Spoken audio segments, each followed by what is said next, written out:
এতিয়া মই যেটো অঞ্চললৈ গৈছিলো দৰিকা নদীত মই যোৱাবাৰ দৰিকা নদীৰ মথাৰটো বন্ধাইছিলো। বন্ধোৱাৰ কাৰণে 2 মিটাৰ 2.5 মিটাৰ মান ওখ হৈছিল। ওখ হোৱাৰ পাছতো সেই দৰিকা নদীৰ মথাৰৰ ওপৰেদি পানী বৈছে। 2-3টা ঠাইত নহয়, এতিয়াতো গোটেই মথাৰৰ ওপৰতে পানী বৈছে। এটা ভয়ানকভাৱে মথাৰৰ ওপৰেদি পানী বৈছে।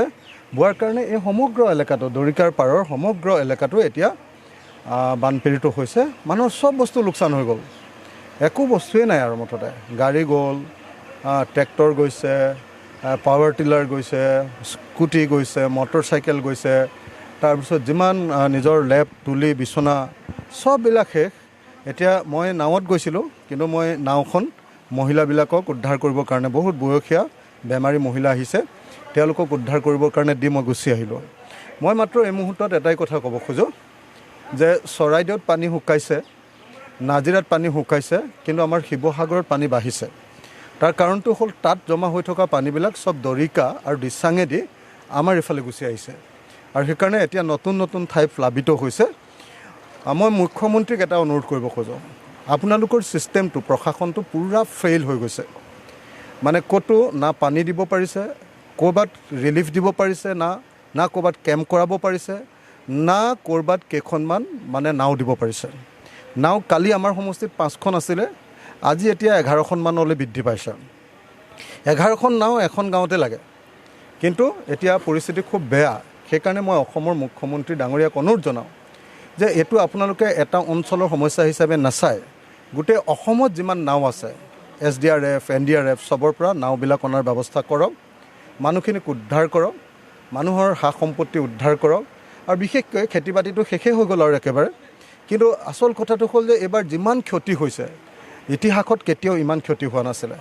গাড়ী এখন নষ্ট হৈছে, যদি পৰম্পৰাগতভাৱে 6,000 বা 12,000 টকাৰ ক্ষতিপূৰণ দিয়ে কি হ'ব?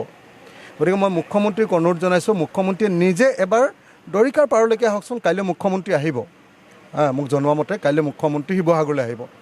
শিৱসাগৰলৈ যদি আহে এবাৰ দৰিকাৰ পাৰলৈ আহক। শিৱসাগৰলৈ আহে যদি এবাৰ আমাৰ কালি আমি য'ত চাবলৈ গৈছিলোঁ আপোনাৰ কি কয় এইটো জামুগুৰি অঞ্চলটোলৈ এবাৰ আহক, হাঁহচৰা অঞ্চলটোলৈ আহক, আৰু BG ৰোডটো কেনেকৈ ডুবিছে এবাৰ চাওক, মানুহৰ অৱস্থা এবাৰ চাওক।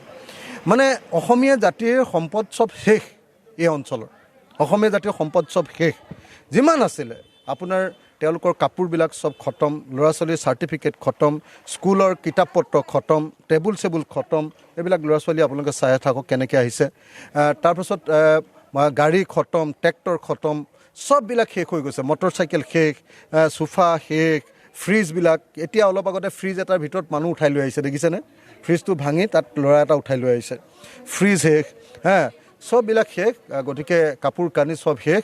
এতিয়া অসমৰ মুখ্যমন্ত্ৰীক মই জনাবলগীয়া কথাটো হ'ল, এনেই বানপানী হ'লে 6,000 বা 12,000 টকাৰ ক্ষতিপূৰণ দিয়ে। এইটো বানপানীত কিন্তু 6,000-12,000 টকাৰ ক্ষতিপূৰণে নহ'ব। এইটো বানপানীত মানুহৰ চব শেষ হৈ গৈছে, চব গাড়ী গুড়া চব শেষ হৈ গৈছে। গতিকে যাৰ যি ক্ষতি হৈছে সেই অনুসৰি ক্ষতিপূৰণ দিবৰ কাৰণে এটা নতুন মেথডলজি বনাই, নতুন এটা পদ্ধতি বনাই আমাৰ ইয়াৰ 100% খিলঞ্জীয়া মানুহ এইবিলাক এই সকলো মানুহকে প্ৰকৃত ক্ষতিপূৰণ দিবৰ কাৰণে ব্যৱস্থা গ্ৰহণ কৰিবৰ কাৰণে মই মুখ্যমন্ত্ৰীৰ প্ৰতি আবেদন জনাইছোঁ।